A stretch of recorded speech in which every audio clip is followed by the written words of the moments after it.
Jaya Gurudatta. Welcome to Devasannidhi YouTube channel. Varaha temple సిరీస్లో భాగంగా ఇప్పుడు మనం తెలుసుకోబోతున్న ఆలయము రుణ విమోచన టెంపుల్స్. ఇవి రెండు టెంపుల్స్ ఉన్నాయి. ఇవి సుమారుగా 1000 సంవత్సరాల క్రితం నిర్మించబడినవిగా చెప్పబడుతున్నవి. ఈ టెంపుల్స్కి గురించి మనం తెలుసుకునే ముందుగా అసలు రుణ సమస్యలు అంటే ఏంటో మనం తెలుసుకున్నాం. ఇది అందరికీ తెలిసిన విషయాన్ని మరలా ఒకసారి తెలియని వాళ్ళ కోసం చెప్పదలుచుకున్నాను. అందరూ రుణాల బాధలు అనగానే, డెట్స్ అనగానే వారు ఏమనుకుంటారంటే ఓన్లీ అది ఆర్థికపరమైన ఇబ్బందులు, అంటే డబ్బులు సంబంధించినవి అనుకుంటారు. కాదండి. ముఖ్యంగా మన పురాణాల ప్రకారం చెప్పబడుతున్నది ఏంటంటే, హిందూ సంప్రదాయం ప్రకారం 3 రకాల రుణాలు. ఒకటి దేవరుణము, అంటే దేవతలకు రుణపడి ఉండేది. రెండోది ఋషి రుణము, అంటే మన గురువులకి రుణపడి ఉండేది. తర్వాత పితృరుణము, అంటే మన పెద్దవాళ్ళకి రుణపడి ఉండేవి. ఇవి కాకుండా మనం ఏదైనా జన్మలో అంటే ఎన్నో ప్రామిస్ చేస్తుంటాము, ఎంతోమందిని మోసం చేస్తుంటారు. అంటే పెళ్లి పరంగా, డబ్బుల పరంగా, ప్రాపర్టీ పరంగా, అలాగే ఎన్నో కమిట్మెంట్లు ఇచ్చేవి నెరవేర్చకపోవటము, ఇలాంటి వాటికి. అందువల్లనే ఎవరినైతే మనం మోసం చేసో లేకపోతే మనం వాళ్ళకి బాకీ పడి ఉన్నామో, తిరిగి ఆ బాకీ కోసం మరలా మనం ఇంకొక జన్మ ఎత్తి వాళ్ళకి మనం సేవలు చేయవలసి ఉంటుంది. అంటే మనకు తెలిసిందే, మన భార్య లేకపోతే మన పిల్లలు, తల్లిదండ్రులు, ఇలా మన చుట్టుపక్కల ఉండే వాళ్ళందరూ కూడా మనం ఏ జన్మలోనో రుణపడి ఉంటేనే మనం వాళ్ళతో మరలా లైఫ్ని కంటిన్యూ చేయగలుగుతున్నాం అనమాట. ఇది అందరికీ అర్థమైందని భావిస్తున్నాను నేను. మరి ఇలాంటి రుణాలు ఎన్నో మనకి తెలిసి కానీ తెలియక కానీ ఎన్నో రుణాలు అలా మిగిలిపోతూ ఉంటాయి. అంటే దేవుడికి మొక్కుకుంటాం, ఇక్కడికి వస్తాము, ఆ మొక్కులు తీరుస్తాం, మాకు ఈ పని చేసి పెట్టు స్వామి అని, తర్వాత మనం మర్చిపోతుంటాం. ఇలాంటి ఎన్నో రుణాల వల్ల ఎన్నో ప్రాబ్లమ్స్ని మనం ఎదుర్కొంటూ ఉంటాం. అలాంటి ప్రాబ్లమ్స్ నుంచి మనం బయటపడాలి అంటే మనం వెళ్ళవలసిన టెంపుల్స్ గురించి ఇప్పుడు మనం తెలుసుకోబోతున్నాము. ఇక్కడ మనం ముందుగానే మనం ఎప్పటిలాగానే చెప్పుకునేది ఏంటంటే, రుణ అంటే బాకీ, విమోచన అంటే దాని నుంచి మనకి విమోచనం, అంటే ఇక దానితో ఆ ప్రాబ్లం సాల్వ్ అవ్వడం అనమాట. అలాంటి టెంపుల్స్ని మనం ఇప్పుడు తెలుసుకోబోతున్నాం. మొదటగా మనం తెలుసుకోబోతున్న ఆలయం పేరు త్యాగరాజ స్వామివారి ఆలయం, తిరువారూరు. ఈ తిరువారూరు అనేది మీరు అందరికీ తెలిసిన విషయమే.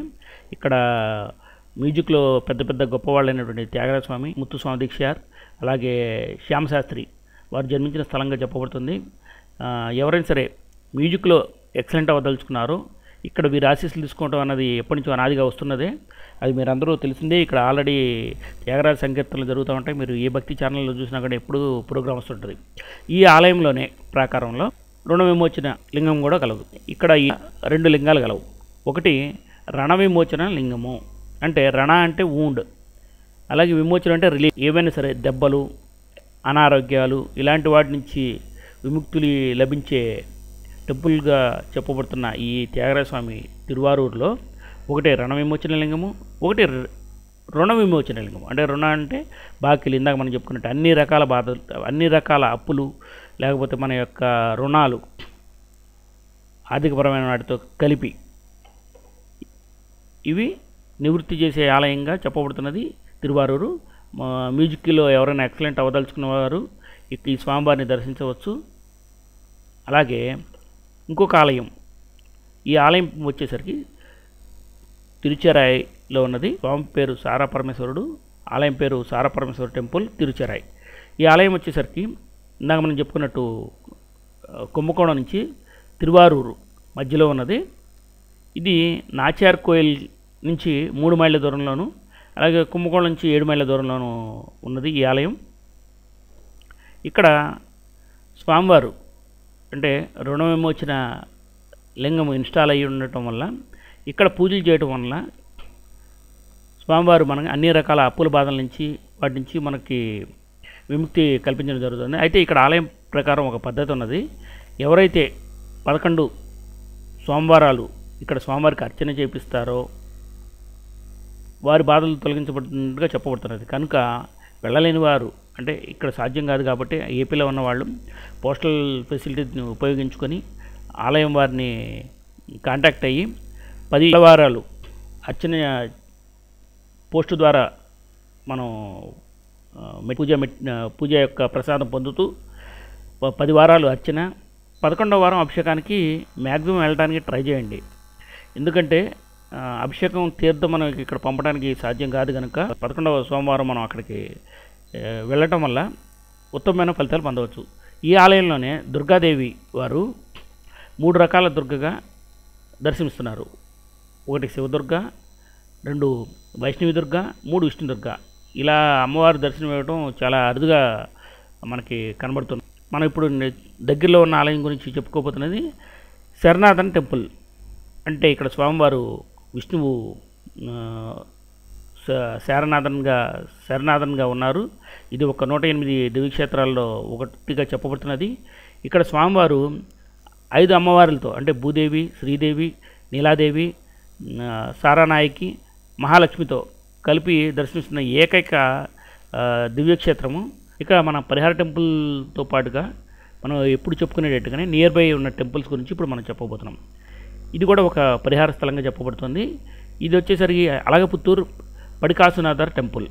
ఇది వచ్చేసరికి కుంభకోణం నుంచి 8 కిలోమీటర్ల దూరంలోను నాచార్ కోయిల్కి ముందు స్టాపు అంటే 2 కిలోమీటర్ల ముందున్న బస్ స్టాప్లోనూ ఈ ఆలయం కలదు. ఈ ఆలయం యొక్క విశిష్టత ఏంటంటే ఇక్కడ స్వామివారు స్వయంభూగా వెలిసిన్నారు. ఈ ఆలయం 2000 సంవత్సరాల క్రితం వెలిసింది. ఇక్కడ స్వామివారు అంటే శివుని స్వర్ణపురీశ్వర్ గారు పిలుస్తారు. అలాగే ఈ స్వామివారిని ఇక్కడ పడికాసునాథర్ అని పిలుస్తున్నారు. ఇక్కడ మన పడి స్టోరీ ఏంటంటే ఒక టైంలో కరువు కాటకాలతో అల్లాడుతున్న టైంలో ఆ డబ్బులు లేక ఎంతో ఇబ్బంది పడ్డ సమయంలో స్వామివారికి పూజ కూడా చేయలేని పరిస్థితుల్లో ఇక్కడ పూజారి వారు ఎంతో నిష్ఠతో స్వామివారికి రోజు పూజ చేయటము, అలాగే స్వామివారిని విన్నవించుకుంటాం, స్వామి మా యొక్క పేదరిక బాధల నుంచి మమ్మల్ని విముక్తి చెయ్యి, మా ఈ పరిసర ప్రాంతాలని సుభిక్షంగా ఉండేటట్లు చెయ్యి అని చెప్పి ప్రార్థిస్తే స్వామివారి కల్లో కనబడి రోజు అర్చన చేయమని అలాగే పూజ చేయటం వల్ల మీ సమస్య అవ్వడం జరిగింది. అప్పుడు స్వామివారిని ఇక్కడ పూజారి వారు ఎంతో నిష్ఠతో రోజు పూజిస్తే స్వామివారు రోజు ఇందాక మనం చెప్పుకున్నాం కదా పడి అంటే ఆ స్టెప్ మీద అంటే గర్భగుడి యొక్క స్టెప్ మీద రోజు ఒక బంగారు నాణాన్ని ఉంచేవారు.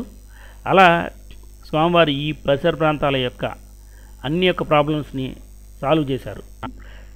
ఇంట్లో అప్పుడప్పుడు డబ్బులు నిండుకుంటాయి, అసలు 5 పైసలు కూడా లేని పరిస్థితి ఉంటుంది. అలాంటి ఇబ్బందులు ఏవి రాకుండా ఉండటం కోసం మన చేతిలో ఎప్పుడు డబ్బు నిలవడం కోసం ఇక్కడ మనం చేసే విధానం ఏంటంటే ఈ గుడి విధానము.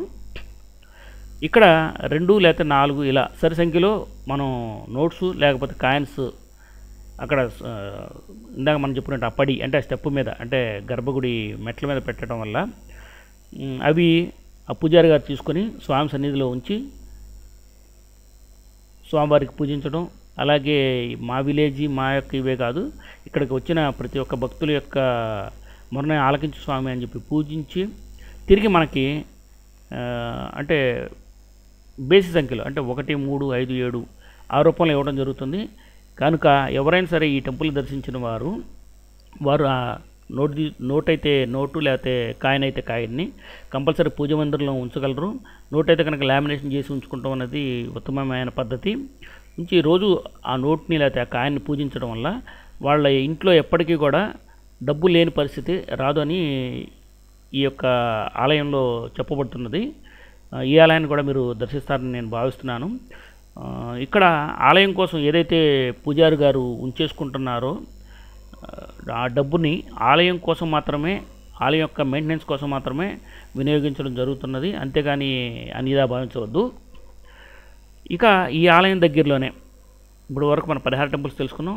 ఇక ఒక మహత్తరమైన ఆలయం గురించి మనం తెలుసుకోబోతున్నాం. ఈ ఆలయం వచ్చేసరికి కుంభకోణం నుంచి 10 కిలోమీటర్ల దూరంలో ఉన్న 108 దివ్యక్షేత్రాల్లో ఒకటైనటువంటి నాచార్ కోయిల్.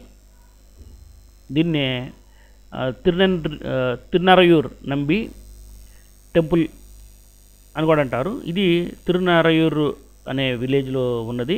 కానీ జనరల్గా నాచార్ కోయిల్ అంటేనే ఫేమస్. ఏంటంటే ఇక్కడ మీరు అందరూ చూసే ఉంటారు, నాచార్ కోయిల్ అన్ని భక్తి టీవీల్లోనే వస్తుంటుంది. అప్పుడప్పుడు ప్రాసెస్ జరుగుతుంది, అంటే స్వామివారి ఊరేగింపు జరిగినప్పుడు ఇక్కడ గరుడు మీద స్వామివారిని అలంకరించి బయటికి తీసుకురావడం జరుగుతుంది.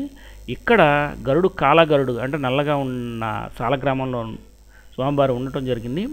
ఇక్కడ యొక్క విశిష్టత ఏంటంటే కాలగరుడిని ఆ ఫెస్టివల్ టైంలో ఓన్లీ కేవలం 4 మంది మాత్రమే మోస్తూ బయటికి తీసుకురావడం జరుగుతుంది. అయితే ఆ ఆలయ గర్భగుడి నుంచి బయటకు వస్తున్న కొద్దీ స్వామివారు బరువు పెరుగుతున్నారని 4, 8, 16, 32, 64, 128 మంది ఇలా ఎంతోమంది ఆ స్వామివారిని తర్వాత మోయవలసి వస్తుందని ఎప్పటి నుంచో ఇక్కడ ఒక నమ్మకం. అంతేకాదు అది దానికి ఎన్నో రుజువులు కూడా ఉన్నాయి. ఇప్పుడు కూడా ఎవరు తెలుసుకోలేకపోయారు ఎందువల్ల ఇలా జరుగుతుందని. అలా ఆ కార్యక్రమంలో గరుడవారు అంటే గరుత్మంతుల వారు బరువు పెరగటం, అలాగే మరలా స్వామివారు లోపలికి వెళ్ళేటప్పుడు కొంచెం బరువు తగ్గిపోవడం. అంటే గర్భగుడి దగ్గరకు వచ్చేసరికి ఓన్లీ కేవలం నలుగురు మాత్రమే లోపలికి స్వామివారిని తీసుకెళ్ళడం జరుగుతున్నది. అలాగే ఈ ప్రాసెస్ మొత్తం కూడా 6 గంటలు జరిగే ఈ ప్రాసెస్లో ఊరేగింపులో స్వామివారి ఊరేగింపు అంటే మన విష్ణు వారి ఊరేగింపులో మనం చూసేది ఏంటంటే ఇంకొకటి ఆధారపరంగా చూస్తున్న వాళ్ళకి ఇక్కడ అంటే గరుత్మంతుల వారి ముఖం మీద చెమటలు అంటే శిలకు కూడా చెమటలు పట్టడం జరుగుతున్నది. ఇది అందరికీ తెలిసిన విషయమైనా మరలా నేను తెలియజేశాను. ఇక్కడ వరకు నేను ఈ నియర్ బై టెంపుల్స్ కూడా తెలియజేశాను. నా ఈ వీడియో మీ అందరికీ నచ్చి ఉంటుందని భావిస్తున్నాను. నా ఈ వీడియో నచ్చి ఉంటే కనుక మీరు లైక్స్, అన్లైక్స్, అలా కామెంట్స్ ద్వారా సజెషన్స్ తెలియజేయగలరు. నా యొక్క అన్ని వీడియోల యొక్క అప్డేట్లు మీరు డైరెక్ట్గా మీ ఈమెయిల్కి పొందదలుచుకుంటే కనుక వీడియో పైన కనబడుతున్న సబ్స్క్రిప్షన్ బటన్పై క్లిక్ చేయగలరు. మరొక వీడియోలో మరలా కలుద్దాం. Thank you very much.